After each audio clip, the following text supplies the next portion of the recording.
خوش بخت ہوتے ہیں وہ لوگ جنہیں اللہ تعالیٰ پاکیزہ ایام کے اندر پاکیزہ جسموں کے ساتھ، پاکیزہ لباس کے ساتھ، پاکیزہ مجالس کے اندر حاضری کا شرف عطا فرماتا ہے۔ اس کی بنیادی وجہ یہ ہے کہ ان ایام کے اندر بہت سارے ایسے لوگ ہیں جو ان پاک ہستیوں کا ذکر کرتے ہیں لیکن ناپاک ہو کر۔ بات سمجھ میں آ رہی ہے؟ آپ کی مکمل توجہ میری طرف ہونی چاہیے۔ ان ایام کے اندر بہت سارے ایسے بندے ہیں جو ان پاک ہستیوں کا ذکر کرتے ہیں لیکن ناپاک ہو کر۔ ایک شرعی مسئلہ ہے، انسانی جسم کے کسی حصے سے خون نکلے اور خون نکل کے بہہ جائے، جتنے حصے میں وہ خون لگے گا وہ جسم کا حصہ ناپاک ہو جاتا ہے اور انسان کا وضو ٹوٹ جاتا ہے۔ تو ان ایام کے اندر بہت سارے ایسے لوگ ہیں جو ان پاک ہستیوں کا ذکر کرتے ہیں لیکن ناپاک ہو کے۔ سنی خوش بخت ہے ان پاک ہستیوں کا ذکر کرنے کے لیے جب یہ آتا ہے۔ آج تو میں آپ کے سامنے ذکر کرنے کے لیے آیا ہوں نا، ہماری مجالس کے اندر ہوتا کیا ہے، جو سننے کے لیے آتا ہے وہ بھی پاک ہو کے ان پاک ہستیوں کا ذکر سننے کے لیے آتا ہے۔ اس سے بڑی خوش بختی اور کیا ہو سکتی ہے؟ تو دوستان گرامی قدر، آج جس صورت مسئلہ پہ میں آپ کے سامنے محو گفتگو ہونا چاہتا ہوں وہ یہ ہے کہ آج ہم دیکھیں گے کہ اللہ تعالیٰ نے حضرت امام علی مقام حضرت امام حسین رضی اللہ تعالیٰ عنہ آپ کو کیا زندگی عطا فرمائی ہے، آپ کو اللہ تعالیٰ نے حیات جاویدانہ کیسی عطا فرمائی ہے۔ قرآن مقدس کی جو آیات بنیادی طور پہ میں نے آپ کے سامنے پیش کی ہیں، سب سے پہلے دوسرے پارے کی آیت مقدسہ آپ کی خدمت میں پیش کرنا چاہتا ہوں۔ میرا رب فرماتا ہے وَلَا تَقُولُوا لِمَن يُقْتَلُ فِي سَبِيلِ اللَّهِ أَمْوَاتٌ، فرمایا کہ جو اللہ کی راہ میں قتل کر دیے جائیں، جو اللہ کی راہ میں شہید کر دیے جائیں، فرمایا کہ انہیں مردہ مت کہو بلکہ وہ زندہ ہیں۔ وَلَا تَقُولُوا لِمَن يُقْتَلُ فِي سَبِيلِ اللَّهِ أَمْوَاتٌ، جو اللہ کی راہ میں قتل کر دیے جائیں، میرا رب فرماتا ہے انہیں مردہ مت کہو بلکہ وہ زندہ ہیں۔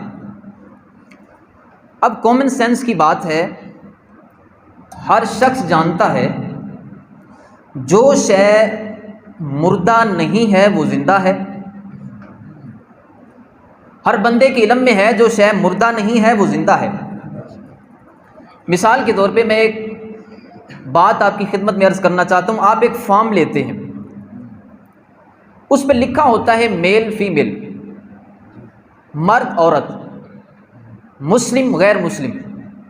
اگر آپ نے مسلم پہ کلک کر دیا، اس فارم میں لکھ دیا مسلم، تو کیا اس کی وضاحت ضروری ہوتی ہے کہ میں غیر مسلم نہیں ہوں؟ جب آپ نے لکھ دیا میل تو کیا اس کی وضاحت ضروری ہوتی ہے کہ میں فیمیل نہیں ہوں؟ جب آپ نے لکھ دیا مرد تو کیا اس کی وضاحت دینا ضروری ہوتی ہے کہ میں عورت نہیں ہوں؟ ہر بندہ جانتا ہے جو مرد ہے وہ عورت نہیں ہے، جو میل ہے وہ فیمیل نہیں ہے، جو مسلم ہے وہ غیر مسلم نہیں ہے۔ حضور والا جب رب نے یہ کہہ دیا وَلَا تَقُولُوا لِمَن يُقْتَلُ فِي سَبِيلِ اللَّهِ، فرمایا شہید کو مردہ مت کہو، ہر بندہ سمجھ گیا جو شے مردہ نہیں ہے وہ زندہ ہے۔ لیکن رب نے بل احیاء ان کی قید کیوں لگائی ہے؟ دوستو یہ میرا اور آپ کا کلام نہیں ہے، یہ کوئی ڈائجسٹ نہیں ہے، یہ کوئی ناول نہیں ہے، یہ کوئی اخبار کا ٹکڑا نہیں ہے، یہ میرے رب کا کلام ہے، اور اس کلام کے ایک ایک لفظ کے اندر ہزاروں حکمتیں پوشیدہ ہیں، ہمیں سمجھ میں آئیں یا نہ آئیں۔ میں عرض کرنا چاہتا ہوں رب نے بل احیاء ان کی قید کیوں لگائی ہے؟ میں عرض کرنا چاہتا ہوں بہت ساری ایسی چیزیں جو ہمارے معاشرے کے اندر پائی جاتی ہیں، حقیقت میں ہوتی ہیں لیکن کہنے پہ پابندی ہوتی ہے۔ بہت ساری چیزیں حقیقت میں ہوتی ہیں لیکن کہنے پہ پابندی ہوتی ہے. مثال کے طور پہ ایک بندے کی ٹانگ نہیں ہے، حقیقت میں لنگڑا ہے، لیکن ادب کا تقاضا ہے کہ لنگڑا نہ کہا جائے.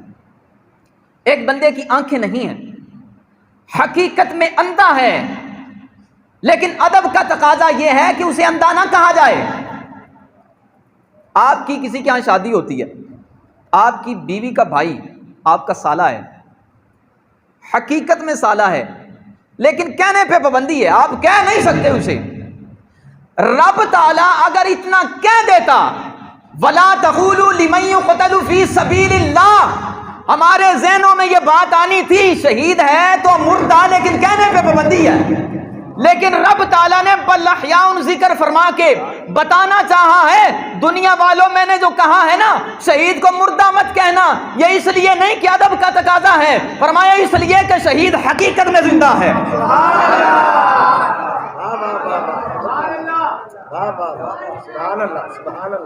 یہ اس لیے نہیں کہ ادب کا تقاضا ہے.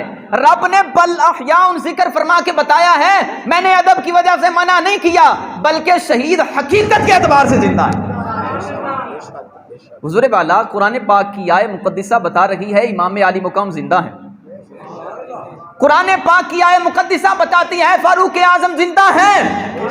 قرآن پاک کی آیت مقدسہ بتاتی ہے عثمان غنی زندہ ہیں. قرآن پاک کی آیت مقدسہ بتاتی ہے مولا علی زندہ ہیں. قرآن پاک کی آیت مقدسہ بتاتی ہے امیر حمزہ زندہ ہیں. حضور والا سوچنے والی بات ہے، جو رب فاروق اعظم کو مردہ نہیں کہنے دیتا، عثمان غنی کو مردہ نہیں کہنے دیتا، امام علی مقام کو مردہ نہیں کہنے دیتا، وہ رب کیسے برداشت کرے گا کہ اس کے مصطفیٰ کو کوئی مردہ کہے؟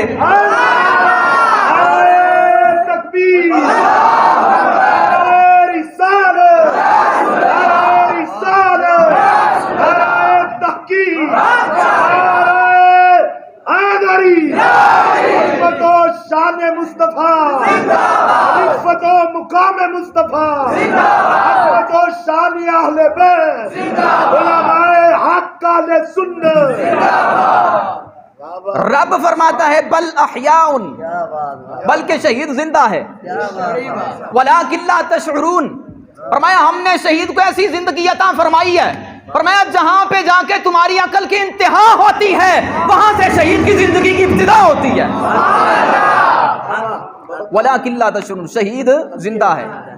اب سوال یہ ہے کہ شہید کہتے کسے؟ ہمارے ہاں تو جناب معیار ہی کوئی نہیں شہید تھا. پولیس والا مار جائے بھی شہید، سیاستدان مار جائے بھی شہید. اور کوئی معیار تو ہونا چاہیے جناب. شہید کا معیار کیا ہے جو ہم نے بنا رکھا ہے؟ نہیں، معیار وہ ہے جو مصطفیٰ نے بتایا ہے، معیار وہ ہے جو رب کا قرآن بیان کرتا ہے. شہید کیا ہے؟ شہید زندہ کیوں ہے؟ شہید کہتے کسے ہیں؟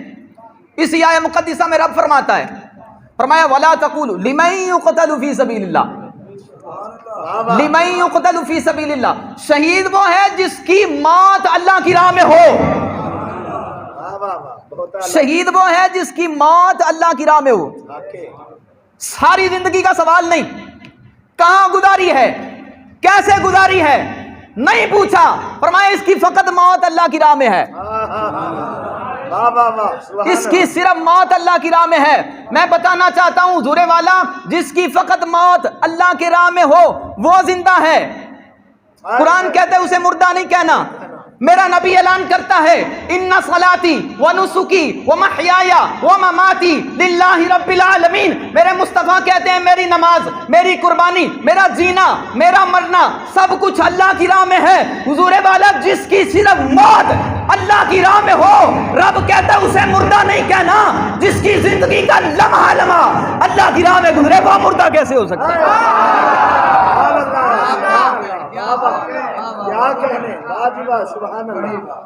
بات سمجھ میں آ رہی ہے؟ شہید فقط موت اللہ کی راہ میں ہوئی.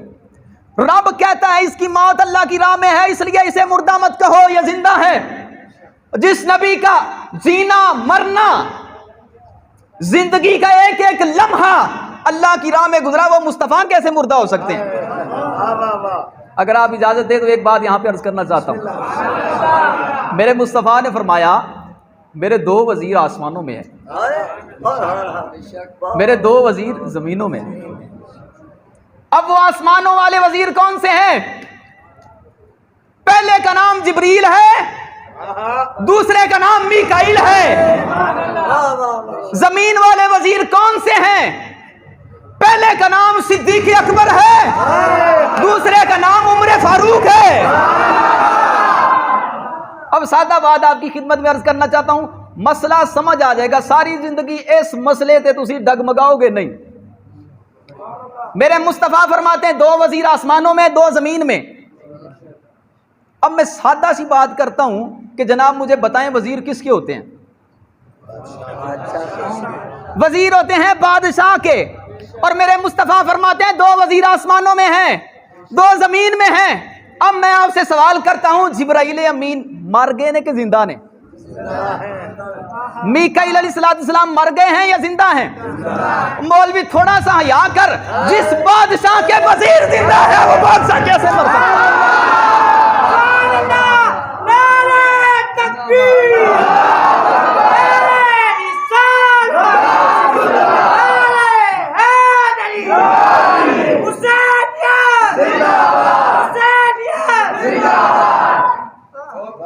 اسی لیے تو بریلی کے غیرت مند بابے نے 2 قسمیں ارشاد فرمائی ہیں۔ اعلیٰ حضرت امام محمد رضا خان بریلوی فرماتے ہیں، فرمایا تو زندہ ہے واللہ، تو زندہ ہے واللہ، میری چشم عالم سے چھپ جانے والے، بل احیاء، بلکہ شہید زندہ ہے۔ اب میں اس آیہ مقدسہ کو سمجھانے کے لیے 4تھے پارے میں آپ کو لے جانا چاہتا ہوں۔ یہاں پہ رب فرماتا ہے وَلَا تَقُولُوا، مردہ مت کہو۔ وہاں پہ فرماتا ہے وَلَا تَحْسَبَنَّ، مردہ مت سوچو۔ یہاں پہ زبان پہ پابندی ہے، وہاں پہ سوچنے پہ پابندی۔ لا تقولوا، مت بولو، لا تحسبن، مت سوچو۔ اب یہ بولنا اور سوچنا یہ دونوں لازم و ملزوم ہیں۔ کچھ وہ ہیں جو سوچ کے بولتے ہیں، کچھ وہ ہیں جو بول کے سوچتے ہیں۔ سوچنا اور بولنا یہ دونوں لازم و ملزوم ہیں۔ اسی پہ ہمارے معاشرے کے اندر ایک محاورہ ہے، پہلے تولو اور پھر بولو۔ کسی سمجھدار بندے کا ہاتھ پکڑ کے پوچھیں کہ جناب یہ جو کہا جاتا ہے کہ پہلے تولو اور پھر بولو، کوئی خاص تکڑی ہے جس کے اندر الفاظ تولے جاتے ہیں؟ کوئی خاص میزان ہے جس کے اندر الفاظ اور بول تولے جاتے ہیں؟ وہ آپ کو بتائے گا اصل کے اندر سوچنا ہی تو تولنا ہے، سوچنا ہی تو میزان ہے، سوچنا ہی تو تکڑی ہے۔ تو رب تعالیٰ نے پہلے وہاں پہ وَلَا تَقُولُوا کہہ کے فرمایا کہ مت کہو، یہاں لا تحسبن کہہ کے فرمایا کہ مت سوچو۔ فرمایا شہید کی زندگی وہ ہے نہ بول کے سوچنا ہے نہ سوچ کے بولنا ہے، بل احیاء۔ فرمایا پروردگار نے جب کہہ دیا نا زندہ ہے تو میرے جو بندے ہیں وہ مان لیں گے، لیکن جو شیطان کے بندے ہیں وہ تو نبی کو کہیں گے کہ یہ مردہ ہے۔